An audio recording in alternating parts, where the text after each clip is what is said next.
बिस्मिल्लाहिर्रहमानिर्रहीम, अस्सलामुअलैकुम। आपको खुशामदीद कहते हैं बोल न्यूज हेडक्वार्टर्स में। मैं हूं आपके साथ सलमान मिर्जा। मैं हूं शाइस्ता शहजाद और मैं हूं सहरिश जुहेब। हेडलाइन बुलेटिन का आगाज करेंगे इस खबर से कि रिंग रोड मामले की मुकम्मल तहकीकात होंगी और किसी को कोई रियायत नहीं मिलेगी। वजीर आजम इमरान खान ने वफाकी काबीना के इजलास में वाज़ेह कर दिया। वफाकी वजीर गुलाम सरवर को प्रेस कॉन्फ्रेंस पर वजीर आजम ने आड़े हाथों ले लिया। वजीर आजम का कहना था कि जब आपका नाम स्कैंडल में नहीं था तो आपने प्रेस कॉन्फ्रेंस क्यों की।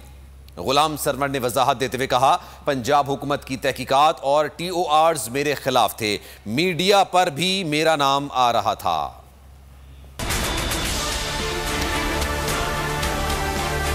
वजीर आजम इमरान खान की जेर सदारत वफाकी काबीना का इजलास। रिंग रोड स्कैंडल पर भी गर्मा गर्म बहस। वजीर आजम रिंग रोड स्कैंडल पर प्रेस कॉन्फ्रेंस करने पर वफाकी वजीर गुलाम सरवर पर बरहम हो गए। कहा, जब आपका नाम स्कैंडल में था ही नहीं तो आपने प्रेस कॉन्फ्रेंस क्यों की। उस पर वफाकी वजीर गुलाम सरवर ने वजाहत देते हुए कहा कि पंजाब हुकूमत की तहकीकात और TORs मेरे उनके थे, सोशल मीडिया पर भी उन्हीं का नाम आ रहा था। वजीर आजम ने कहा कि आपको सोशल मीडिया पर ही जवाब देना चाहिए था। इजलास में रिंग रोड स्कैंडल पर तफसीली ब्रीफिंग दी गई। वजीर आजम ने कहा कि मामले की मुकम्मल तहकीकात होंगी और किसी को कोई रियायत नहीं मिलेगी। उन्होंने रिंग रोड मंसूबे को हुकूमत के लिए क्रेडिट भी करार दिया।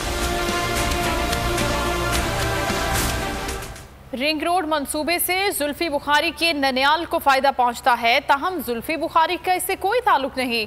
प्रेस ब्रीफिंग में फवाद चौधरी का कहना था कि इब्तदाई तहकीकात के मुताबिक इस मामले में कोई हुकूमती शख्सियत मुलव्वस नहीं। जुल्फी बुखारी ने भी जाती तौर पर इस मंसूबे से कोई फायदा नहीं उठाया। उनका कहना था कि रावलपिंडी रिंग रोड मंसूबे में हुकूमत ने अरबों रुपए बचाए। नून लीग या पीपल्स पार्टी की हुकूमत होती तो इस केस की इंक्वायरी ही न होती। वजीर आजम ने मंसूबे में खराबी की इत्तला मिलते ही फौरी तहकीकात शुरू कराई। ये इमरान खान ही हैं जो इस कदर दलेराना फैसले करते हैं।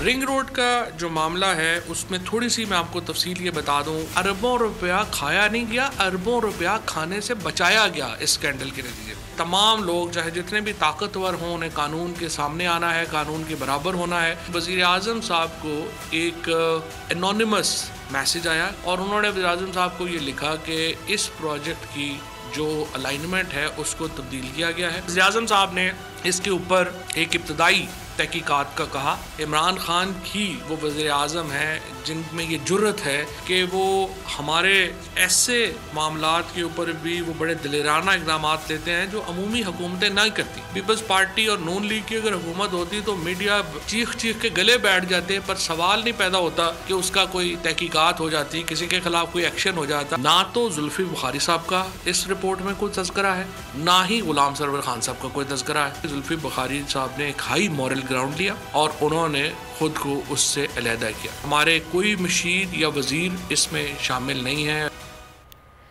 ऑपोजिशन रहनुमाओं ने रिंग रोड मंसूबे पर हुकूमत को आड़े हाथों ले लिया। एहसन इकबाल कहते हैं कि रिंग रोड मंसूबे में करप्शन की बराह रास्त जिम्मेदार वज़ीर आज़म और वज़ीर आला पंजाब हैं। शाहिद खाकान का कहना था कि रिंग रोड मामले में असल मुल्जिमान को बचाने की कोशिश हो रही है। शहरी रहमान का कहना था कि तहकीकाती रिपोर्ट से हुकूमत बेनकाब हो गई।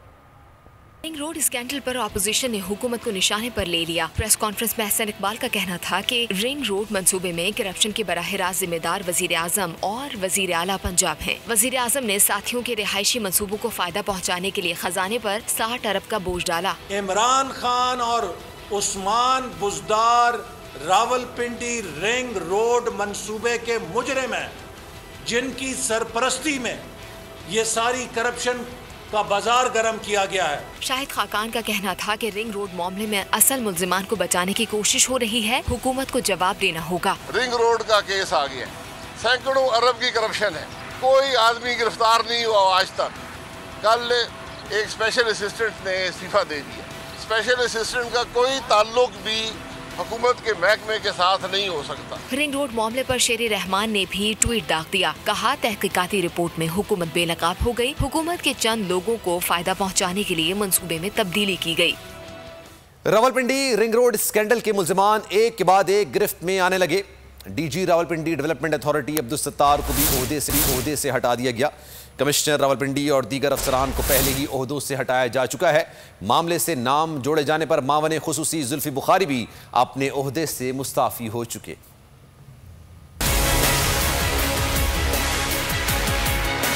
रावलपिंडी रिंग रोड स्कैंडल, हुकूमत मुल्जिमान के साथ कोई नरमी दिखाने पर आमादा नहीं।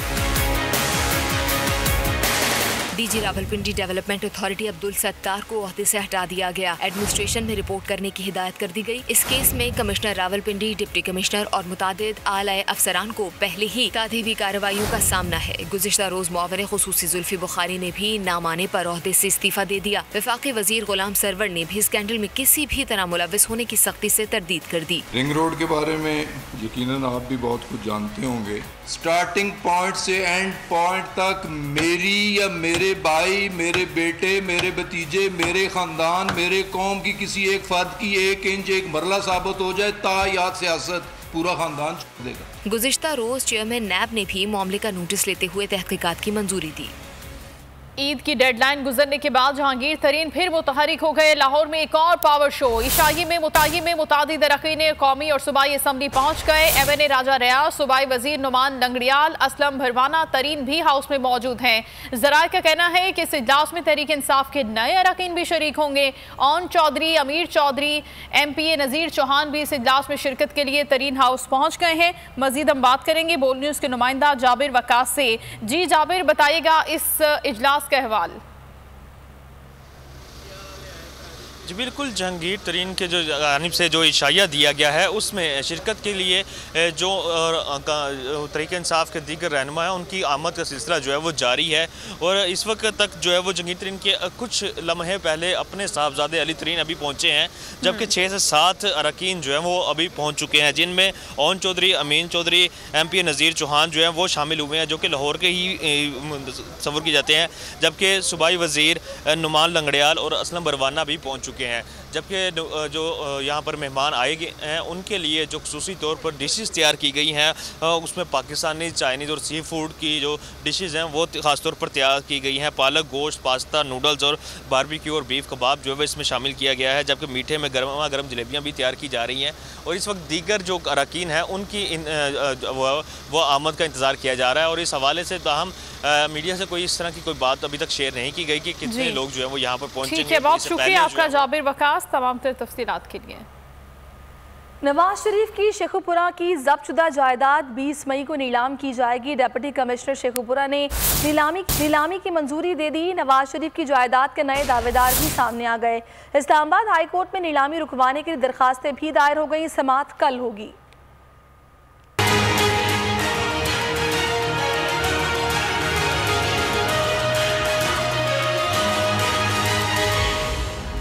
नवाज शरीफ की मुश्किलात में इजाफा, शेखुपुरा की जब्तशुदा जायदाद की नीलामी का फैसला। डिप्टी कमिश्नर शेखुपुरा ने 20 मई की तारीख मुकर्रर कर दी। नवाज शरीफ की जायदाद के नए दावेदार भी सामने आ गए। जायदाद की नीलामी रोकने के लिए इस्लामाबाद हाई कोर्ट में दरख्वास्त दायर कर दी। दरख्वास्त गुजार अशरफ मलिक का कहना है कि अराजी नवाज शरीफ से खरीद चुके हैं। साबिक वजीर आजम को 75 मिलियन रुपए अदा कर चुके हैं। नवाज शरीफ की गिरफ्तारी की वजह से सील डेट पर अमल नहीं हो सका। DC शेखुपुरा को ज़राए अराजी की नीलामी से रोका जाए।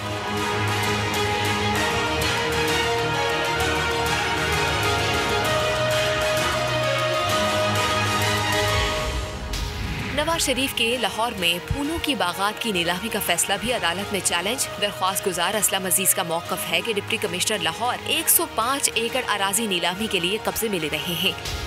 जमीनें पट्टे पर लेकर भारी सरमायाकारी की। फलों के बागात पर लगा सरमाया भी वापस नहीं हुआ। शहरी मियां इकबाल ने अपनी दरख्वास्त में मौक़िफ़ इख्तियार किया कि अपर माल का घर इत्तेफाक ग्रुप की सेटलमेंट में उनके हिस्से आया। नीलामी का फैसला गलत है।